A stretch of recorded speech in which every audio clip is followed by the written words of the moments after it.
All right, let's get right into it. We are about to break down the mind of, well, one of the toughest human beings on the planet, David Goggins. And just so you know, this isn't about motivation. This is about completely rewiring your brain for war. So let's start with the one question that's at the heart of his entire philosophy. And it's a question that might make you a little uncomfortable. What if you are only using a fraction of your real potential? That's the number. According to Goggins, this is where most of us live, every single day. 40%, not even halfway to what we are actually capable of. He has a name for this. He calls it the 40% rule. See, he believes our minds have this built-in safety valve, kind of like a governor on an engine that stops it from going too fast. And its only job is to keep us comfortable. The second things get hard, bam, it kicks in. So in this explainer, we're going to break down exactly how he learned to just smash right through it. And there it is, straight from the man himself. Now, you got to understand, this isn't him judging you. It's more like a diagnosis. To him, the real tragedy in life is all that wasted potential.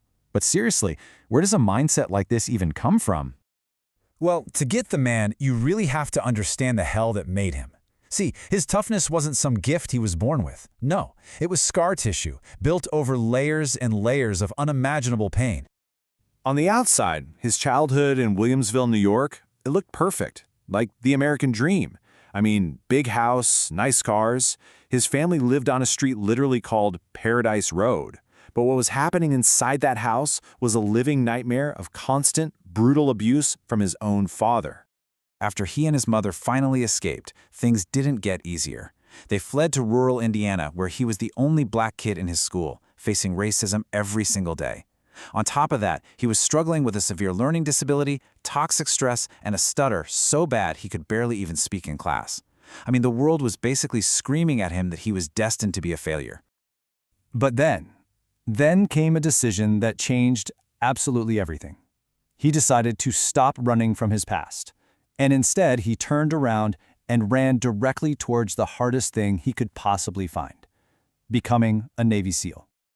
The transformation, it's just staggering. I mean, look at this. He went from being a nearly 300-pound exterminator, a guy who sprayed for cockroaches at night and lived on chocolate milkshakes, to this chiseled warrior.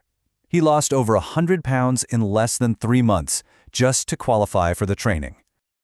And this is where the story gets absolutely insane. Most guys who try out can't even survive one hell week. That's 5.5 days of nonstop, brutal physical and mental torture on less than 4 hours of sleep for the entire week. Well, Goggins had to do it 3 times in 1 year, all because of setbacks like double pneumonia and stress fractures in his legs. He just kept coming back.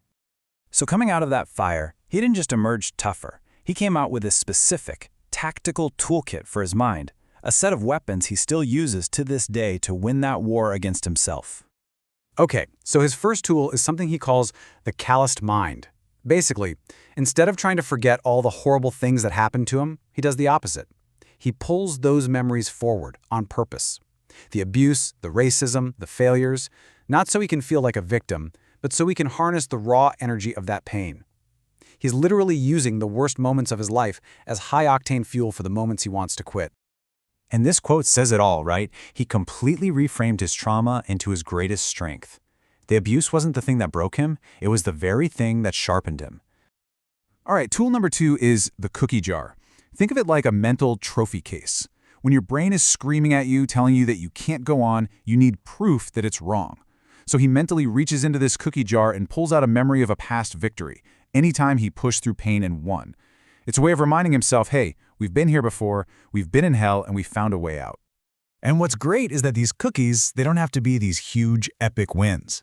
For him, one cookie was finally passing the military entrance exam after failing it twice. Another was teaching himself how to swim from a Swimming for Dummies book because he couldn't afford lessons.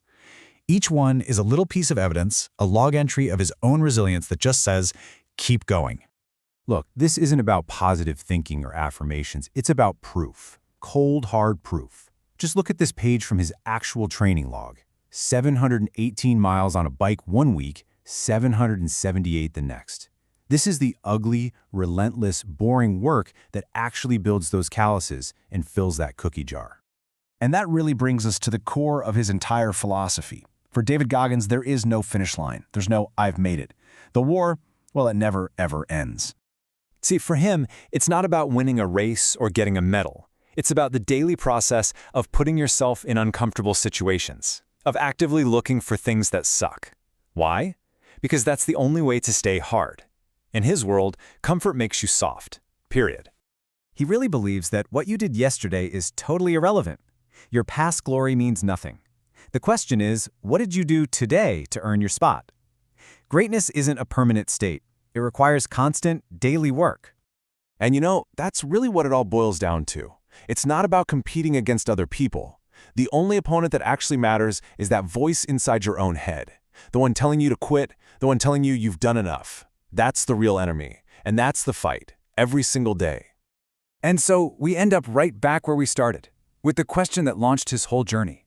When everyone told him it was impossible, to lose all that weight, to become a SEAL, to run 100 miles, he just asked himself one simple thing: what if? And that's the question he leaves for us, to look at our own 40% and just wonder what might be on the other side.